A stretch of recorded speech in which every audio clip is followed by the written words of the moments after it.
Bonjour, bienvenue sur touspourlasanté.tv.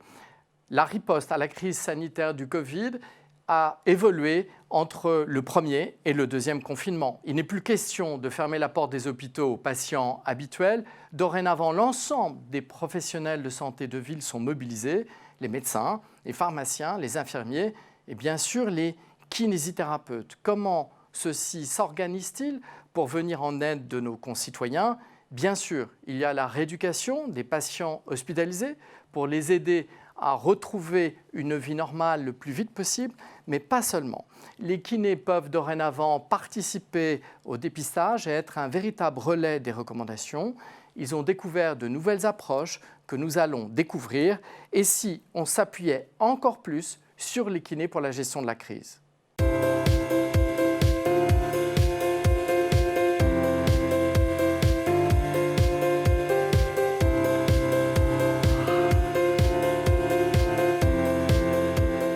Comment les kinés ont vécu la crise du Covid et la vivent encore ? Les kinés ont été extrêmement mobilisés, même s'ils ont, au cours de la première phase de confinement, été contraints de fermer leur cabinet. Ils se sont portés au service de leurs patients à leur domicile, notamment auprès des plus fragiles. Et là, sur cette deuxième phase de ce confinement, sur cette épidémie, les kinés sont tous entièrement mobilisés, tant à l'hôpital qu'au niveau libéral. Et effectivement, il faut s'adapter pour pouvoir se mettre au service sur les trois triptyques, la prévention, le dépistage et le traitement de ces patients Covid. Alors, la crise du Covid a suscité de très nombreuses questions parmi les adhérents de l'Ordre. Vous les avez posées directement à l'Ordre, sur les sites Internet. Vous nous avez même envoyé des vidéos.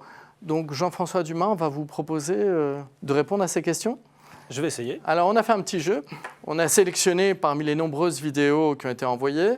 Et on en a fait une mosaïque que vous voyez apparaître à l'écran avec 6 de vos confrères qui ont posé des questions spécifiques sur des thèmes différents. Je vous propose d'en choisir une première. Eh bien, après la 2, la 3. Bonjour, je m'appelle Aziz, je suis masseur kinésithérapeute libéral, j'exerce en région lyonnaise et je réalise des tests PCR Covid-19 depuis début octobre 2020. J'ai fait ma formation dans un laboratoire à côté de mon lieu d'exercice. Pour ma part, ça m'a été vraiment utile, surtout pour les patients, mais aussi pour les professionnels de santé de la région, qu'ils soient masseurs kinésithérapeutes ou autres d'ailleurs. Je trouve que cette compétence-là peut très bien se rajouter à notre rôle d'éducation, de sensibilisation, à notre rôle d'accompagnement des patients, à notre rôle de lutte contre les fake news et pourquoi pas en profiter. Nous avons énormément de questions, notamment sur comment se former. Beaucoup de kinésithérapeutes veulent s'emparer de cette nouvelle compétence, finalement, pour participer à ce fameux triptyque, dépister, isoler, traiter. 100 000 kinés, plus éventuellement plus de 10 000 étudiants, ne seront pas de trop pour dépister l'ensemble des Français si on veut franchir cette crise le moins mal possible, si je puis dire. Beaucoup de questions sur la formation, nous y répondons. Alors, Michael Duvaux, dans le concret, votre rôle auprès des patients pour le Covid, c'est quoi ? En fait, notre rôle, il est directement face aux patients dans une relation individuelle de rappel des mesures barrières, notamment par rapport à l'activité physique et la possibilité de porter un masque même quand on fait de l'activité physique, donc de déconstruire un peu quelques croyances, qu'on a aussi un rôle avec lui de préservation de ses capacités motrices, de son volume musculaire, parce qu'on sait qu'une perte de volume musculaire chez les personnes âgées, c'est un facteur de risque de chute important et toutes les conséquences que ça peut avoir associées. La chute, c'est toujours grave chez la personne âgée. Et puis d'un niveau plus collectif, en fait, on prend notre part dans les actions collectives de dépistage avec ces nouvelles possibilités pour nous de réaliser les tests PCR et antigéniques. L'exercice pluriprofessionnel, ça change beaucoup de choses ? Oui, il faut sortir de nos cabinets, il faut se mettre à disposition dans l'intérêt du patient de tous les professionnels qui interviennent dans l'équipe de soins. Et effectivement, les projets gouvernementaux visent à reproduire en libéral ce qu'il existe à l'hôpital. Et ça, c'est dans l'intérêt du patient. Et nous devons prendre ce train en marche parce que l'avenir de l'exercice libéral, ça sera bien évidemment dans ces dispositifs de coordination professionnelle. C'est très important. Les communautés professionnelles territoriales de santé, elles ont ce gros avantage. On connaît les autres professionnels et donc on peut, sur un contact direct, contacter le médecin traitant, contacter l'infirmier qui passe, parce qu'on le connaît déjà. Et donc, la communication se fait par des moyens beaucoup plus directs. Monsieur Duvaux, finalement, vous êtes un des seuls professionnels à venir au domicile du patient avec les infirmières. Oui, c'est vrai que dans la répartition des professionnels de santé sur le territoire, les kinésithérapeutes sont quand même nombreux et ils se déplacent à domicile. Alors évidemment, il y a d'autres professions qui le font, mais dans un effectif beaucoup plus restreint. Et c'est vrai que de par notre maillage territorial, on arrive à aller chez les gens et donc on peut directement dans leur environnement se rendre compte de leurs difficultés et de les aider, de surveiller et d'alerter aux besoins l'équipe. Je vous propose de regarder ce qui s'est passé en Aquitaine, vidéo sur le projet Aki Respi. Bonjour, je suis Marek Fetou, je suis kinésithérapeute à Bordeaux et je suis directeur du réseau de santé respiratoire de Nouvelle-Aquitaine. Ce réseau a été créé en 2003 pour assurer la permanence des soins de kinésithérapie respiratoire pédiatrique.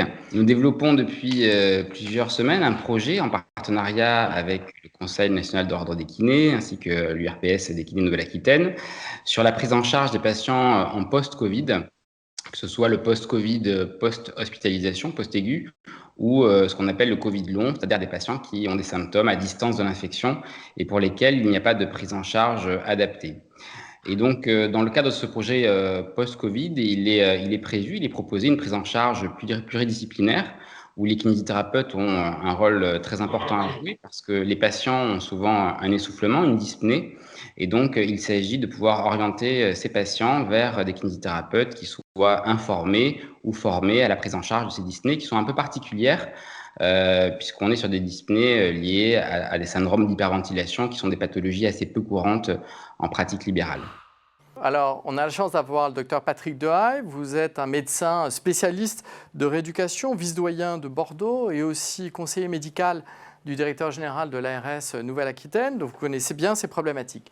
On vient de voir la vidéo d'un projet qui a été fait chez vous, Aki Respi. Voilà, je voulais avoir vos commentaires. Il y a bien un syndrome post-Covid ? À l'évidence, c'est des patients qui présentent des symptômes persistants après la phase aiguë et qui se plaignent de différents symptômes respiratoires, psychologiques, mais également neuromusculaires, des difficultés à l'effort qui semblent constituer un cortège de signes suffisant pour qu'on parle d'un syndrome post-Covid ou d'un Covid long. Quelle est la place des kinés pour prendre en charge ces patients ou pour éviter au maximum les séquelles de ce Covid?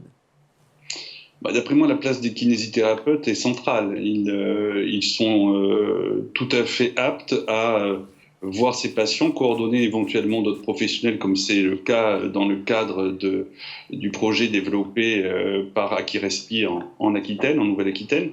Et ils ont un rôle qui est un rôle à la fois de soignant, mais aussi potentiellement de coordonnateur de soins.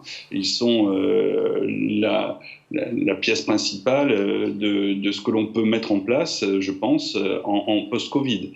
Alors après, il y a différentes stratégies qui ne sont pas encore toutes déterminées pour permettre justement de rééduquer ces patients après la phase initiale et leur permettre d'aller mieux sur le plan à la fois respiratoire et sur le plan neuromoteur. Et puis, les kinésithérapeutes peuvent faire appel donc aux médecins et aussi à d'autres paramédicaux, notamment les psychologues, pour les aider sur le plan psychologique en post-Covid.